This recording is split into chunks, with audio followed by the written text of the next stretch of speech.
Good evening, folks. Blessings to you. We're speaking to you from my quarantine cell in the Cappadocian Mountains. I'm here with my beautiful wife, Laurie, and my primary nurse keeper and the keeper of my fever chart. So my appreciation to her. I'm downstairs because Laurie's mother is tucked safely in her room, and I get to come down about what 1 hour a day, and but I've been wonderfully cared for. We want to express to you how much we appreciate your calls of concern and text messages and prayers. They've meant a great deal to us, and I miss you very much. I miss being with you. I have two favorite places to be in the world, and one of them is this home, and the other is the church home up there. And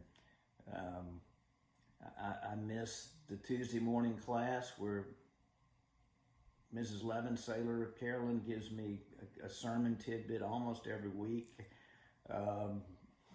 I miss the Wednesday copy machine, the machine that folds the bulletins going boom, boom, boom, boom, boom, boom, boom, boom, boom in the next room. And then that afternoon, the 2 and 3 year old classroom downstairs, about 2 o'clock, plays the most soothing kind of nap music, and I get to close the door and I miss my meditations. Most of all, I miss you. I'm thankful for the work of the staff. You, as a congregation, and your generosity enables us to have a staff that is so gifted, and I'm really proud of the work they're doing right now. The young people are super gifted and efficient at technology, and I think we have a couple of budding evangelical stars in Ben and Pete, and not to mention Peggy on the keyboard. I'm appreciative that you enable us to have a group of people like that. I remember from Hurricane Katrina, the response of our church in the community and the response of the church throughout the Mississippi coast and into New Orleans. And I was interviewed somewhere, and I made the point that it's in times of struggle and difficulty that the church, its symbols mean the most. And that is that there is always goodness that comes out of struggle, and God is always present in that. And that's been present in the way that y'all have reached out to us. It makes a difference in our lives, and it's been present in the way that I see the community reaching out into the world, and it offers promise and hope, and it's meant a great deal to us. The other thing I want to say is a number of our folks in the congregation work in the medical profession, and I'm so proud and appreciative of the work that you're doing now and the selflessness of it, as well as other frontline responders that are out there when the rest of us are quarantined, keeping us safe and keeping things moving and providing opportunities for healing where they need to take place.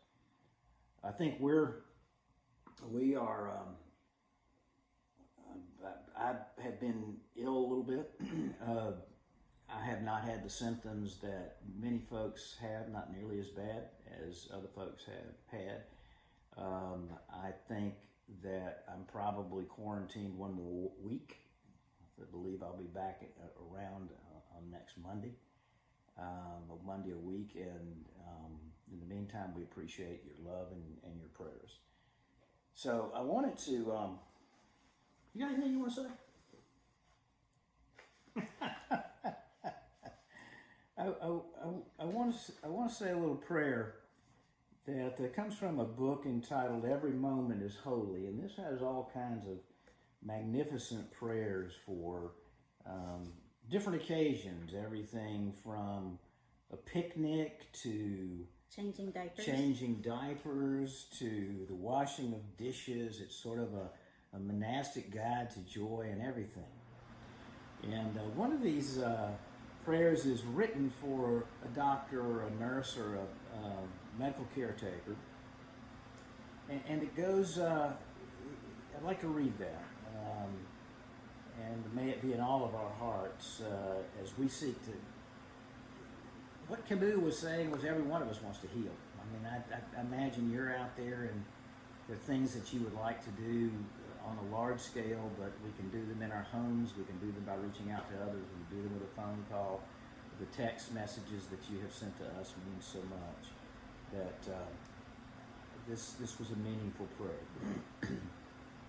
I would not just be a doctor or a nurse or a medical provider, oh God. I would be a minister of your healing and compassionate work in your world. I would be a living witness of your love expressed in practical care of people. And I would be your disciple in this place at this time among these people. So give grace, Lord Christ. Give me, give us grace this day and all days that we might serve you well by loving and serving others in this healing work that we do. Ever laboring in view of that day when your kingdom will be fully realized at the great mending of the world, at the great ending of all ills. Let us play a small part in that great work. Amen. I love you. God bless you. And I'll probably visit with you another time or two before I'm back in the chair, the saddle on Monday. Thank you, Lord, for taking such good care of me. Love you. Love you.